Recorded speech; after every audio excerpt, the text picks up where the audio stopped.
நமக்கு மெய்ஞானிகள் காட்டிய உணர்வின் வெளிப்படி நமது வாழ்க்கையில் நஞ்சான நிலைகள், வேதனை என்ற நிலைகள் வந்தாலும் இதை தொடைத்திட்ட அருண் ஞானியின் உணர்வை நாம் பருக வேண்டும் என்ற இந்த நிலையைதான் அன்றைய ஞானிகள் தெளிவுற காட்டியுள்ளார்கள்.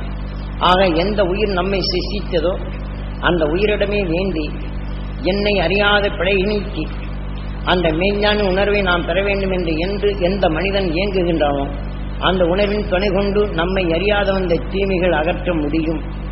ஆக நம்மை ஆண்டு கொண்டிருக்கும் இந்த உயிரை ஈசனாக மதித்து நாம் எண்ணீது அனைத்தும் சிசித்துக் கொண்டிருக்கின்றது நமது உயிர் என்ற இந்த நிலையை உணர்த்துவதற்குத்தான் இவ்வாறு ராமாயணம், மகாபாரதம், கந்தபுராணம் என்ற காவியங்களை தீட்டி சாதாரண மக்களும் புரிந்து கொள்வதற்கும், நாம் சூட்சமத்தில் நம் முன் காற்று அலைகளில் படர்ந்துள்ள நிலையும், நாம் எண்ணிய உணர்வுகள் சூட்சமாக மறைந்த நிலையை நாம் உயிருக்குள் பட்டு ஓ என்று ஜீவனாகி அந்த உணர்வின் சக்தி இம் என்று நாம் சரீரமாகி நம் சரீரத்துக்குள் நின்று நாம் எந்தெந்த குணங்கள் எண்ணினமோ அதன் சக்தியாக நமக்குள் இயங்கி அதே உணர்வின் நமக்குள் இயக்கப்பட்டு அதன் துணை கொண்டு நாம் எந்தெந்த உயர்ந்த குணங்கள் எடுத்தால் உடல் ஆரோக்கிய நிலையும், ஆக உயர்ந்த குணங்கள் எடுத்துக்கொண்டாலும் வேதனை என்ற ஒரு விஷயத்தின் தன்மை உருகுழி எடுத்தாலும் இந்த உடல் அனைத்தும் சோர்வடைந்து நல்ல குணங்கள் அனைத்தும் எவ்வாறு மறைந்து விடுகின்றது என்ற இப்படி நாம் அறிந்து கொள்வதற்காக பல காவியங்களை எழுதி மனிதன் நாம் அதை தீயதை நீக்கிட முடியும் இந்த ஆறாவது அறிவின் துணை கொண்டு. ஆக இந்த ஆறாவது அறிதான் பிரம்மாவை சிறப்பிடித்தான் முருகன் என்பது. ஆக முருகு என்பது மாற்றி அமைக்கும் நிலையும், முருகன் என்பது அழகுபடுத்தும் நிலையும், முருகு என்பது மாற்றி அமைக்கும் திறன் பெற்றது. இப்படி நமது ஆறாவது அறிவின் துணை கொண்டு நமக்குள் நம்மை அறியாது போகின்ற தீமைகளை அகற்றிடும் நிலையாக தான் இந்த நிலையை தெளிவுரை எடுத்து ஊட்டினார். இதைத்தான் நாம் இதை போல கூட்டு தியானங்களிலிருந்து ஒருங்கிணைந்த எண்ணங்களாக மாமகரிஷி ஈஸ்வரபட்டாய குருதேவர் எமக்கு உபதேசித்த அருளிய அருள் வழிப்படி எமக்கு உபதேசித்தார். எல்லா உயிரையும் ஈசனாக நீ மதி, எல்லா உடலையும் நீ ஆலயமாக மதி. ஆக அந்த ஆலயத்திற்குள் அமர்ந்திருக்கும் உயர்ந்த குணங்களை அனைத்தும் மனிதனாக உருவாக்கிய உதவிய அந்த நற்குணங்களை தெய்வமாக மதி. ஆக இதைப் போல நீ எண்ணி ஒவ்வொரு மனிதனையும் தீமையிலிருந்து அகற்றிடவும், மனிதன் என்ற புனிதத்தன்மை பெறவும், மனிதன் நிலைகளிலிருந்து விடுபட்டு ஒளியின் சரீரமாக இன்றும் நிலையான நிலையில் இருக்கும் அந்த அருண் ஞானின் உணர்வுகள் அவர்களுக்கு கிடைக்க வேண்டும் என்று நீ பிரார்த்தனை. உனக்கு கிடைக்க வேண்டும் என்று நான் எதை பிரார்த்தித்தனோ, எதை உபதேசித்தனோ, நீ எதை எவ்வாறு கூர்ந்து கவனித்தாயோ இந்த உணர்வுகள் உனக்குள் பதிவாகி அந்த பதிவை மீண்டும் நினைவாக்கப்படும் போது நான் கூறிய உணர்வும் நான் உணர்த்திய உணர்வும் நீ பெரும் தகுதி பெறுகின்றாய். இதுதான் கீதையின் சாரமாக அன்று உபதேசித்த அருள் ஞானி எமது குரு தான். நீ எதை எண்ணுகின்றாயோ அதுவாகின்றாய். பிறருடைய நிலைகளை தீமை அகற்றி அதிலிருந்து மெய்வழி பெற வேண்டும் என்று ஏங்கி அதனை நீ ஒவ்வொரு உயிரையும் ஈசனாக மதித்து நீ செயல்படும். ஆக நான் உனக்கு உபதேசித்த உணர்வின் ஆற்றல் மிக்க ஈசக்தியை துணை கொண்டு விண்ணின் ஆற்றலை பருகு என் எல்லோரும் கிடைக்க வேண்டும் என்ற ஏற்க உணர்வுடன் நீ பெறுவாய் என்றால் எல்லோருடைய வலுவும் கிடைக்கின்றது. அதனின் அவர்களின் துணை கொண்டு நீ மெய்வொழியின் உணர்வை நீ பெறுகின்றாய்.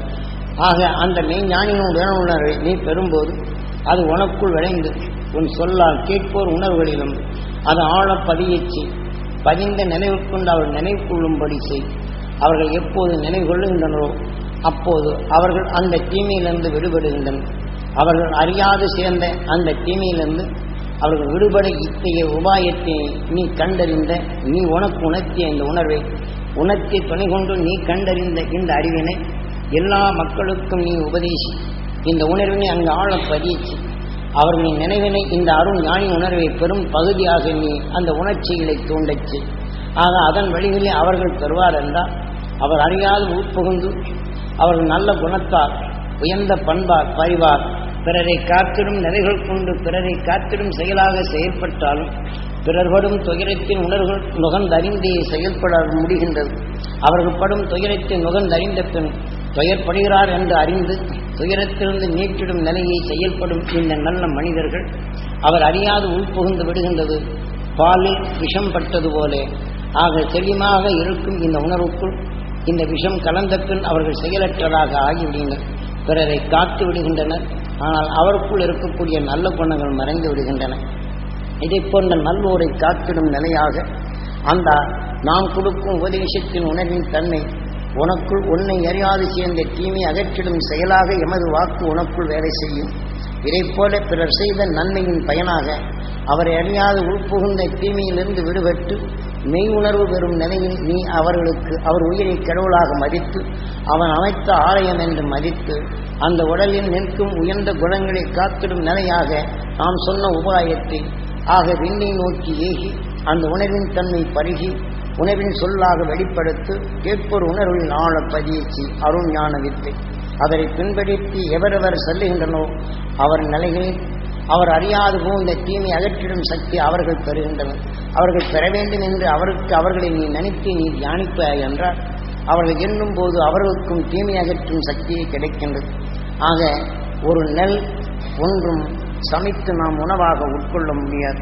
உனக்குள் ஒருவனாக இருப்பினும் இச்சக்தி ஒரு நெல் மற்றவர்கள் பசியை போக்காது. மற்ற உணர்வுகள் எண்ணங்கள் உருக்கச் சேர்ந்து அந்த உயர்ந்த எண்ணங்களை வளர்க்கச் செய்து அந்த ஆர்வமாற்று நீக்க நிலையை நாம் பெரும் குவியலாக சேர்க்க வேண்டும். ஆக இதைப் போல மனிதர்களாக இருக்கும் நாம் அனைவருக்கும் தெளிந்த உணர்வின் தன்மை வளர வேண்டும் என்று இன்று ஏங்கி நாம் கொடுத்த எமது உபதேசத்தின் உணர்வின் சக்தி நீ பெரும் தகுதி பெற்ற இந்த தகுதியை எல்லோர் உள்ளங்களிலும் ஆழ பதிய செய்து அனைவரும் ஒருக்க இணைக்கச் செய்து அந்த உணர்வின் துணை கொண்டு நீ வலுப்பெறச் செய். அப்போது அவர்களெல்லாம் வலுப்பெற வேண்டும் என்று எண்ணும்போது நீ அதை பெறுகின்றாய். இதால் கீதா உபதேசத்தின் உணர்வுண்டு கீதா சாரம் என்று எல்லாவற்றும் எல்லோரும் எல்லா நிலையிலும் எல்லாம் வல்ல நலம் பெற வேண்டும் என்று அருள் ஞானிகள் உணர்வுகள் பெற வேண்டும் என்று இயங்கி நீ எப்போது எண்ணுகின்றாயோ அவை அனைத்தும் நீ பெறும் தகுதியாகி உனக்குள் விளைந்த உணர்வின் சொல்லாக வெளிப்படுவதை கேட்கும் ஒரு உணர்வுகளின் பதிவாகி அதனின் கொண்டு அவர் அறியாத தீமையை நீக்கிடும் செயலாகின்றது.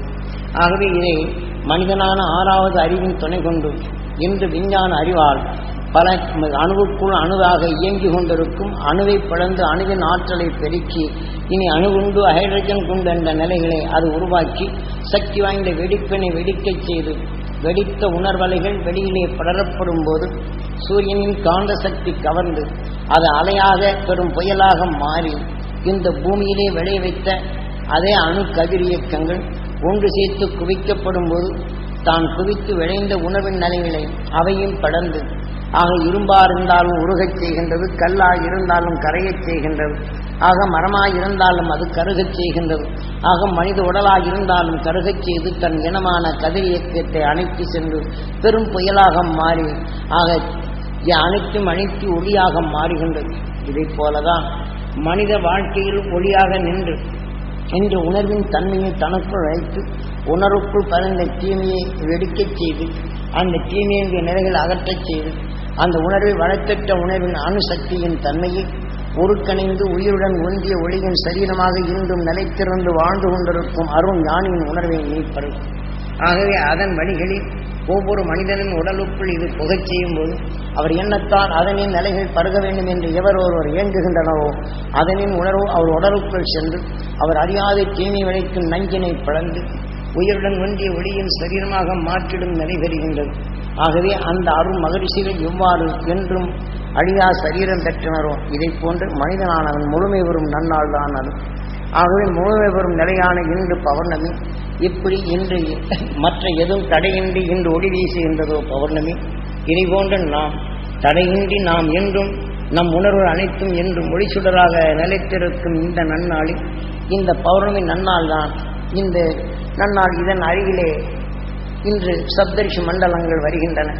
ஆகவே நாம் யார் உடலிலிருந்து நாம் பிறந்தோமோ யாருடைய உணர்வுடைய நிலையை நமக்குள் அதிகமாக வளர்த்து கொண்டோமோ அந்த உயிரான்மாக்கள் உடலை விட்டு பிரிந்து சென்ற பின் அவர்கள் உணர்வின் உடலாக நாம் இருக்கும்போது அவரின் நினைவலைகள் நமக்குள் ஊட்டி அருள் சக்திகள் நமக்குள் இணைந்தே இருக்கின்றன.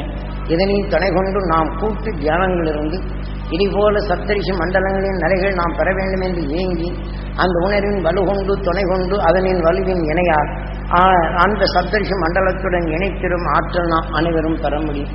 ஆக சிறுதுளி பெருவெள்ளம் போன்று அனைவருடைய உணர்வுகளிலும் மகிழ்ச்சியின் அர்த்தத்தை பெற வேண்டும் என்று வலுவான எண்ணங்களை கூட்டும் போது நாம் வலுகொண்ட சக்தியாக நம்முடைய அனைத்து எண்ணங்களும் வலுப்பெறுகின்றது.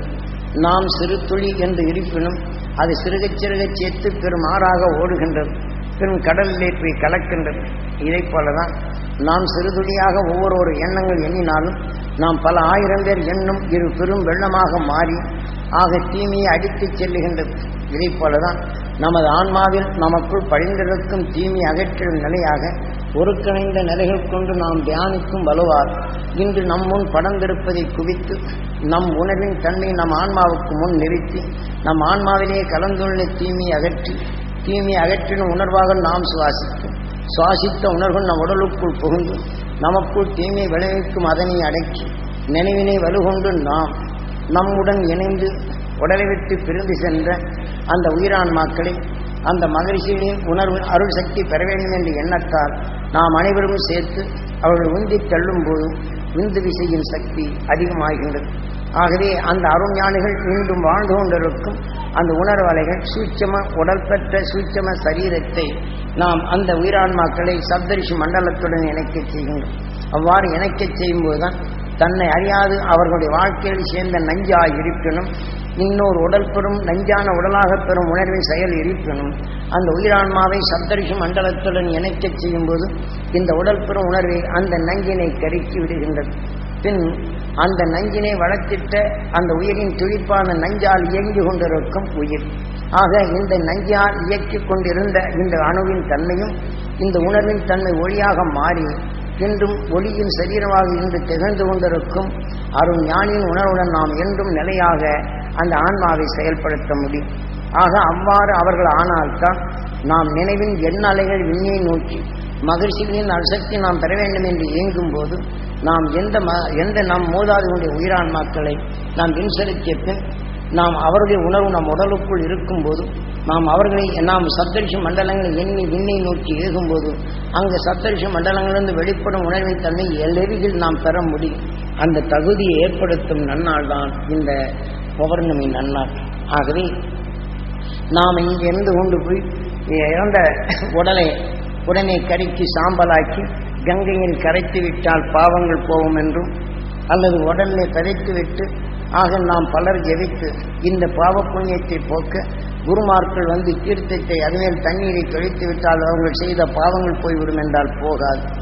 ஆக இதைப் போல எந்த உடலின் சாரம் கொண்ட உடல் நாம் இருக்கின்றோமோ எவரின் உடலால் நாம் நிலைக்கின்றோமோ இதனின் துணை கொண்டு நாம் அந்த மகிழ்ச்சிகள் காட்டிய அருள் வழியில் நமக்குள் வலுவான நிலைகள் எடுத்து இந்த உணர்வின் துணை கொண்டு நாம் மூதாதைகளான உயிரான்மாக்களை சப்தரிஷி மண்டலம் அனுப்பப்படும் போதுதான் உடல் பெறும் நிலைகள் கருகி உயிருடன் ஒன்றிய ஒளியின் சரீரமாக நிலைத்திருக்கும். ஆக பூர்ண நிலையை அடைகின்றனர் மனிதனான நாம். விழுதுகள் எவ்வாறு மரங்களுக்கு உணவாக எடுத்துக் கொடுக்கின்றதும் இதைப் போலதான் மனிதரான முதல் நம் தாய் தந்தையர்கள் முதலில் மனிதனாகின்றார்கள். அவர்கள் ஈந்த குழந்தைகளுக்கு குருவாக நின்று நல்வழி காட்டுகின்றனர். ஆக அறநெறிகளை காட்டுகின்றனர். நம்மை வளர்த்திட எத்தனையோ வேதனைகள் அனுபவிக்கின்றனர். வேதனை அனுபவித்து நம்மை காப்பாற்றுகின்றனர். மனிதனாக உருவாக்குகின்றனர். கடும் உழைப்பால் எடுத்துக்கொண்டு அவ்வுணவாக உட்கொண்டால் மீதத்தை இந்த குழந்தைகளுக்கே கொடுக்கின்றனர். அதனில் நிறைவு கொண்டு இந்த புவியிலே மகிழ்ந்து வாழ வேண்டும் என்று அவருடைய எண்ணம் ஓங்கி நின்றாலும் நம்மை வளர்த்திடும் போது பட்ட வேதனையோ தாய் தந்தைகள் படும் அவசியம் எண்ணில் அடங்காத நிலைகள் உண்டு.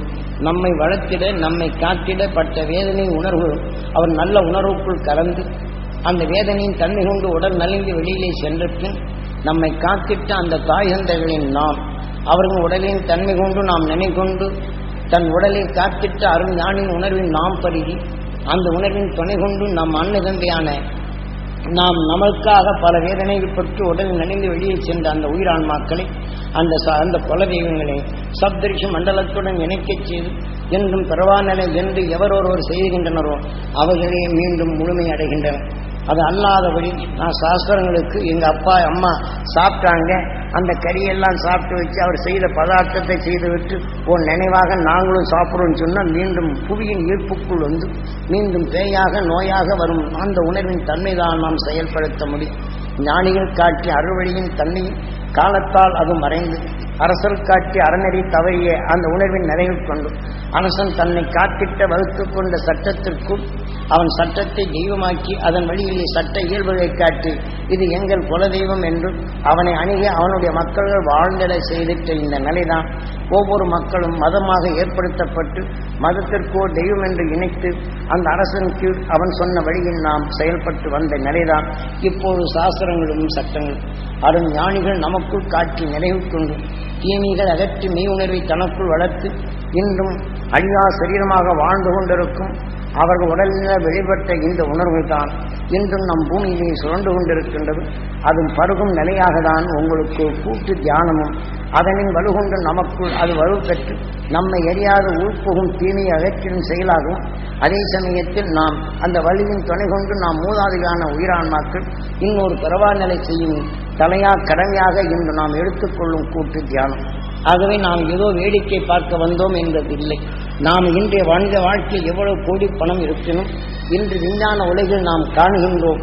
பஸ்ஸிலே போனால் நகையிலே கொள்ளையடித்தான், அடித்து வீழ்த்தினான், நகை போட்டவர் என்று. ஆக நான் வீடுக்கு அதாவது திருமணம் அது மற்ற விஷயங்களுக்காக வேண்டி வீட்டை விட்டு சென்றேன். திரும்பி வந்து பார்க்க போகும்போது கூட்டு உடைத்திருக்கின்றது, பொருளை காண வேண்டும். பொருளை போட்டு சென்றால் நடு ரோட்டிலே அவனை தாக்கி வைத்து பொருளை அடித்து சென்றான் என்று நிலையிருப்பான் என்று பார்க்கணும். நமது பொருளானாலும் நம்மளிடம் இருப்பதில்லை. இதை போன்ற தீமைகள் விளைந்து கொண்டிருக்கும் இவ்வேளையில் இன்று விஞ்ஞான உலகார் நஞ்சு கொண்ட உணர்வின் தன்மை இன்று உலகம் முழுதும் பரவி கொண்டிருக்கும் வேளையில் மனித சிந்தனையை மறந்து கொண்டிருக்கும் இந்த வேளையில் ஆக நாம் இன்று கடைசி தருணத்தில் வாழ்ந்து கொண்டிருக்கிறோம். நாம் எப்படி முதுமை அடைந்தோமோ இதைப் போல இந்த பூமியும் முதுமை அடைந்துவிட்டது.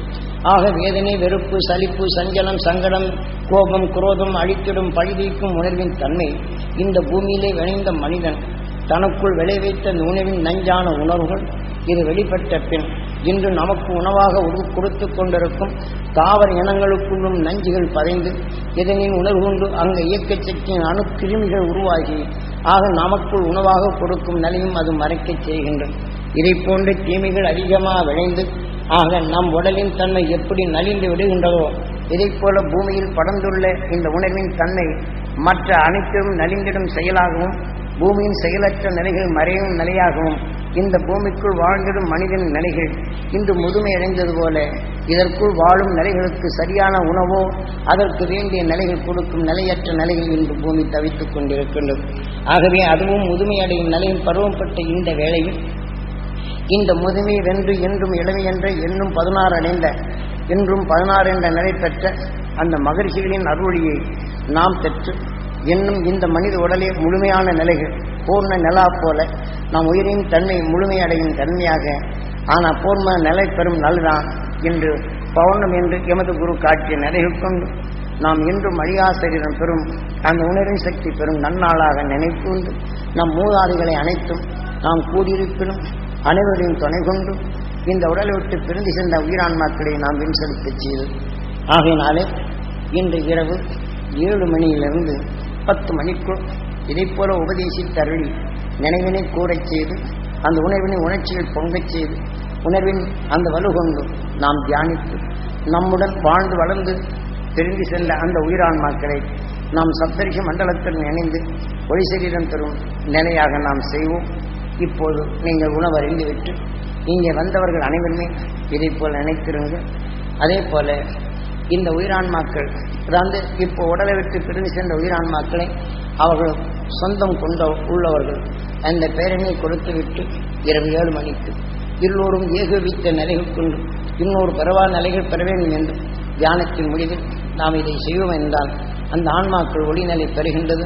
நம்முடைய எண்ணமும் துரித நிலை கொண்டு மகிழ்ச்சியின் அசக்தி பெற வேண்டும் என்று நினைவின் எண்ண அலைகள் துரித நிலை கொண்டு விண்ணை வெற்றி அந்த விண்ணில் இருக்கும் மகிழ்ச்சியின் அருளை நாம் நுகர்ந்து நம்மை அறியாத வந்த தீமையை அகற்றும் சக்தியின் நிலையில் நாமும் பெற முடியும். அதனால் அடுத்து இரவு பாக்கி உபதேசத்தை வைத்துக் கொள்வோம். இப்போ நாம் அனைவரும் ஆசீர்வாதம் வாங்கும்போது வெறும் பிரசாதத்தை அங்கிருந்து வந்தவுடனே இன்னைக்கு அந்த நோய் எனக்கு நோயாரு இங்கிருந்து வந்தவுடனே இன்னைக்கு ஆயிரக்கணக்கான பேர் வர்றாங்க. இதுக்கு மத்தியில் இன்னைக்கு வந்து குழந்தைக்கு உடம்பு சரியில்லை, என் கை கால் அரிப்பா இருக்கு, இது சாதாரண நிலைக்கெல்லாம் இப்படி கேட்டால் நான் என்னதான் செய்யறது எனக்கு ஒன்றும் புரியும். இங்கே கூட்டுங்க உங்கள் நோய் போய்விடும். இந்த வலுவை கூட்ட நாம் எப்படி பிறருடைய நன்மையை கருதி பிறருக்கு நாம் உதவி செய்யும் போது அவருடைய கஷ்டத்தால் நாம் எண்ணி பார்த்து நமக்குள் வந்து எப்படி தீமைகள் விளைகின்றதோ இதை போல இன்றைய நிலையில் உங்களுக்கு உபதேசித்து அருளி அந்த மகிழ்ச்சியின் அசக்தி உங்களுக்குள் பதிய செய்து அந்த உணர்வின் துணை கொண்டு நீங்கள் மகிழ்ச்சியின் அசக்தி நான் தர வேண்டும் ஈஸ்வரா என்று நீங்கள் எண்ணினால் இந்த காற்றில் இருக்கும் அந்த அருஞானின் சக்தி உங்கள் உடலுக்குள் உள்புகுத்தும் போதும் உங்கள் அறியாத இந்த தீமைகளை அகற்றி உங்களுக்கு அந்த சக்தி கிடைக்க செய்கிறேன். அதை கூட நீங்க எண்ண மாட்டேங்கிறீங்க போத மனுஷனுக்கு குருநாறு கொடுத்த இந்த நிலையை உங்கள் உயிரை கடவுளாக மதித்து உங்கள் உடலை ஆலயமாக மதித்து அருஞான உணர்வு உட்புகுந்து உங்கள் அறியாத நல்குணங்களை அழித்து கொண்டிருக்கும் அந்த தீமைகள் அகற்றி நீங்கள் மெய் உணர்வின் தன்மை உங்களுக்குள் வளர வேண்டும் என்றால் என்னுடைய தியானம் அமைகின்றது. அதை விடுத்துவிட்டு இன்னைக்கும் அதே நிலைக்கு வந்து எனக்கு உடம்பு சரியில்லை இது சரியான குழந்தையா வரணும்னு இந்த மாதிரி நேரங்களை கேட்டோம்னா இது நல்லதா இருக்கும். அதே சமயத்தில் கூட்டு தியானங்கள் இருக்கப்படும் போது இங்கே உங்களுடைய எண்ணம் எதுவாக இருக்கணும், மகிழ்ச்சியின் அசக்தி நான் பெற வேண்டும், என் உடல் முழுதும் படர வேண்டும், என்னை அறியாது புகுந்த நோய்கள் நீங்க வேண்டும், என் குழந்தைகள் ஆரோக்கியமான நிலையில் இருக்க வேண்டும், உங்கள் குடும்பங்கள் தெளித்திருக்க வேண்டும், எங்கள் தொழில்கள் செழித்திருக்க வேண்டும் என்று நீங்கள் இப்படி அமர்ந்தீங்கன்னா எல்லோருடைய எண்ணாலைகள் புரியப்படும் போது நமக்குள் அந்த சக்தி வாய்ந்த நிலைகளாக வரும். ஏனென்றால் இப்ப சாமியை நம்புறோம், ஞானியார் நம்புறோம், ஜோசியத்தை நம்புறோம், மந்திரத்தை நம்புறோம், யந்திரத்தை நம்புறோம், யாகத்தை நம்புறோம், எல்லாத்தையும் நம்புறோம். ஒவ்வொரு மனிதனுக்கு உண்டான சக்தி இன்னதுதான் என்று நாம் தெளிவாக சொல்லி உங்க எண்ணத்திற்கு வலுவும் கொடுத்து அது எண்ணத்தால் அந்த சக்தி பெற்று உங்க எண்ணத்தாலே உங்களுக்குள் உங்கள் அறியாத அந்த தீமைகள் அகற்றும் சக்தி உங்களுக்குள் கொடுக்கணும். அதை நீங்கள் வளர்க்கிறதுக்கு மனம் வரவில்லையே, யாரோ செய்வார் எவரோ செய்வார் என்ற எண்ணத்தில் தான் நாம் வாழ்ந்து கொண்டிருக்கின்றோம். ஆகவே இப்ப எனக்கு எங்கும் தனித்து வரவில்லை. குரு சொன்ன வழியில் நான் கண்டேன், அருண் ஞானத்தின் நிலையில் பருவும் அவர் காட்டிய வழியில் பெற்றேன். அதனை உணர்வின் துணை கொண்டு நீங்களும் பரவ முடியும் என்ற எண்ணத்தை உங்களுக்குள் ஆழ பதிவு செய்கின்றேன். இந்த நினைவை நீங்கள் கூறும்போது அந்த சக்தி உங்களுக்குள் செயல்படும். இப்போ ஒருவர் திட்டியார் இருந்தால் நீ கெட்டு போகணுன்னு சொன்ன, என்னை கெட்டு போகணுன்னு சொன்னான், கெட்டு போகணுன்னு சொன்னா அவரு கொடுவானான்னு நீங்க சொல்லுங்க. அப்ப அந்த சொன்ன உணர்வுகள் எல்லாமே உங்களுக்குள் உள்புகுந்து அவர் சொன்ன நினைவை உங்களுக்குள் அந்த கெட்டுப்போகும் உணர்வை அதிகமாக வளர்த்து நல்ல குணங்களை போற சீர்கடை செய்து உங்களுக்குள் கெட்டுப்போகும் உணர்வே அதிகமாக வளைகின்றது.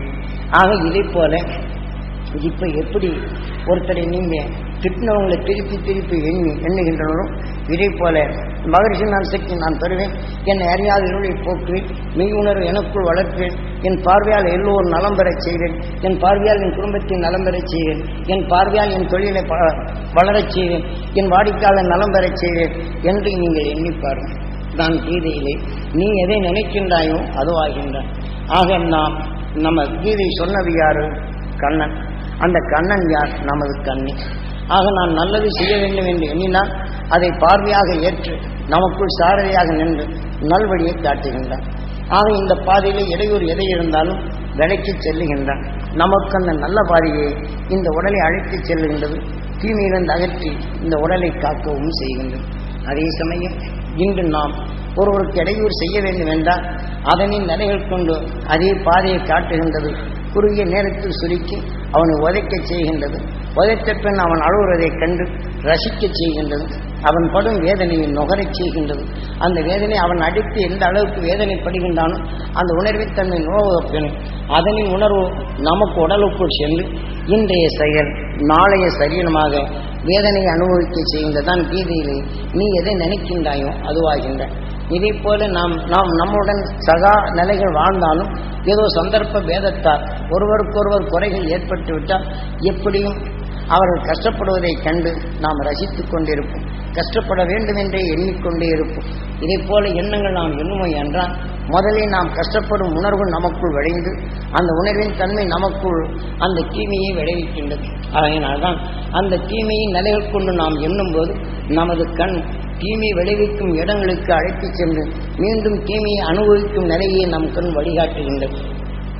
ஆகவே இதை போல நிலைகளை இன்று தெளிவரை தெரிந்து கொள்வதற்கு நம் உணர்வின் தன்மை நமக்குள் உறுப்புகளின் நிலைகளும் நாம் எண்ணிய உணர்வு உயிர் எவ்வாறு இயக்குகின்றது, இந்த உணர்வின் செயலாக நம் உடல் எவ்வாறு ஆகின்றது என்ற நிலையை காவியங்களாக படைத்து நாம் சாதாரண மனிதனும் புரிந்து கொண்டு நம்மை அறியாதைக்கு வரும் தீயவைகளை அதை நீக்கிவிட்டு மெய்ஞானி உணர்வை நமக்குள் வளர்த்து தீமையிலிருந்து அகற்றிட எத்தனையோ உபாயங்களும் நமக்கு எளிய முறைகள் கண்டுணர்த்த தெளிவித்த இந்த உணர்வின் தன்மை காலத்தால் மறைந்து இன்று ஆண்டவன் எங்கோ இருக்கிறான் என்று தேடிக்கொண்டு இருக்கின்றோம்.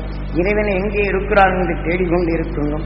தெய்வங்கள் எங்கோ இருக்கிறது என்று நாம் தேடிக்கொண்டே இருக்கின்றமே தவிர நமக்குள் எண்ணிய உயர்ந்த குணங்கள் நமக்குள் தெய்வமாக நின்றும் நாம் உயர்ந்த குணங்கள் எண்ணியதை நமக்குள் ஆளும் உயிரான நிலையை இயக்கி அந்த நல்ல வழியின் நிலையை நமக்குள் இயக்குகிறது என்ற நிலையை நாம் மறந்துவிட்டோம். நாம் எதையெல்லாம் நல்லது எண்ணுகின்றோமோ அதன் வழிகொண்டு நமக்குள் கண் அந்த நல்ல வழியை காட்டிக் கொண்டிருக்கின்ற நிலைதான் மகாபாரதத்தில் அந்த கீதா உபதேசம் என்று நாம் ஒவ்வொரு நிலையில் உலகில் இருந்த உணர்வுகள் அனைத்தும் நாம் உடலுக்குள் அடக்கி மெய்ப்பொருளின் தன்மை நாம் எதை எண்ணுகின்றோமோ அவை அனைத்துக்கும் கண்ணேதான் காரணமாக இருக்கின்றது. கண்ணேதான் கெட்டதை காட்டுகின்றது. அந்த உணர்வின் தன்மை பதிவு செய்ததும் கண்ணேதான். அதை மீண்டும் நினை செய்யும்போது அதே கண்ணுதான் அதே வழியை காட்டுகின்றது.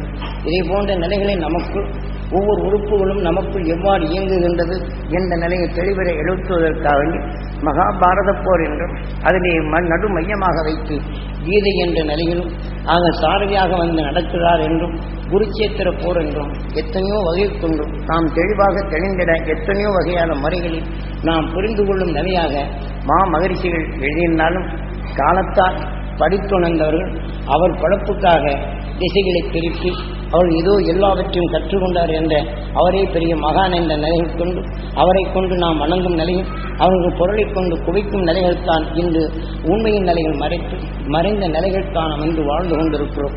இதிலிருந்து விடுபட்டு இந்த விஞ்ஞான உலக மனித நினைவறைகள் அழிந்து கொண்டிருக்கும் இந்த வேளையில் நாம் அனைவரும் இதை போன்ற மகரிஷிகள் காட்டிய அருள்நிலையில் நாம் பின்பற்றி அதனை சக்தியை பெறுவோம். எமது குருநாதனும் பித்தனை போன்ற மிகவும் எளிய நிலைகள் அவன் சாக்கடையிலும் மற்ற நிலையிலும் உமர்ந்துதான் இருந்தான். ஆக இந்த சாக்கடை என்று எண்ணவில்லை. ஆக உலகத்தையே சாக்கடையாக கருதினான்.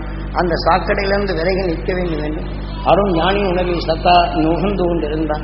ஆக தீமையிலிருந்து விடுபடும் உணவின் தன்மையை நீ உலகுக்கு எவ்வாறு காட்ட வேண்டும் என்ற எண்ணெய்தான் சாக்கடையில் அமரச் செய்து எனக்கு சாக்கடை உபதேசமாக கொடுத்து தீமையிலிருந்து விடுபடும் நிலையும் அதில் நீ எவ்வாறு விடுபட வேண்டும் என்று ஒரு பித்தனை போல தெரிந்த எமது குருநாதர் தான்.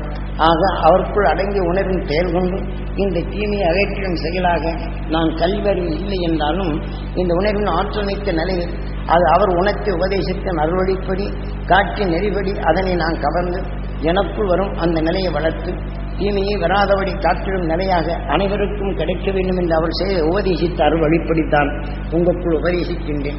அதனாலே இதை பின்பற்றி நாம் ஒவ்வொருவரும் மகரிஷி ஈஸ்வரபட்டாய குருதேவர் அருளிய அந்த அருள் வழிப்படி நாம் பின்பற்றுவோம். விஞ்ஞான உலகிலிருந்து தீமையிலிருந்து விடுபடுவோம். இந்த மனித உடலிலே முழுமையான நிலையில் இந்த உடலிலே முழுமை பெறச் செய்வோம். முழுமை ஆவோம் என்ற நிலை கொண்டு உங்கள் வாழ்க்கையை பின்தொடரும். கடலிலே நாம் செல்லும் போது ஆக நாம் ஒரு எல்லை வைத்துதான் செல்லுகின்றோம். இங்கிருந்து ஒரு தீவுக்கு போக வேண்டும் என்றால் அந்த தீவை நோக்கி படகை ஓட்டுகின்றோம். ஆனால் இடைவரும் அலைகளிலிருந்து பிளந்து அந்த தீவை அடையும் என்ன வலு கொண்டுதான் அங்கே செல்லுகின்றோம். மீன் பிடிக்க சென்றாலும் மீன் இருக்கும் இடங்களுக்கு தேடி செல்லுகின்றோம். ஆக கடலில் வரக்கூடிய அலையை பிளந்து நாம் அந்த இடத்தை அடைந்து தனக்கு உணவாக அந்த மீன்களை தருகின்றோம். இதை போலதான் மனித வாழ்க்கையில் இன்று ஒவ்வொரு நிமிஷமும் பல அலைகள் மோதுகின்றன. நமக்குள் ஒரு படித்தீர்க்கும் உணர்வாக அலைகள் மோதுகின்றன. நமக்கு இடையூறு செய்யும் எண் அலைகள் நமக்குள் மோதுகின்றன. பிறகு நமக்கு தீமை செய்யும் நிலைகள் கொண்ட அலைகள் மோதுகின்றன. தொழில்களில் இயற்கை சங்கட அலைகள் நம்மை மோதுகின்றன. குடும்பத்தில் ஒருவருக்கு பற்றற்ற அலைகள் நமக்குள் மோதுகின்றன.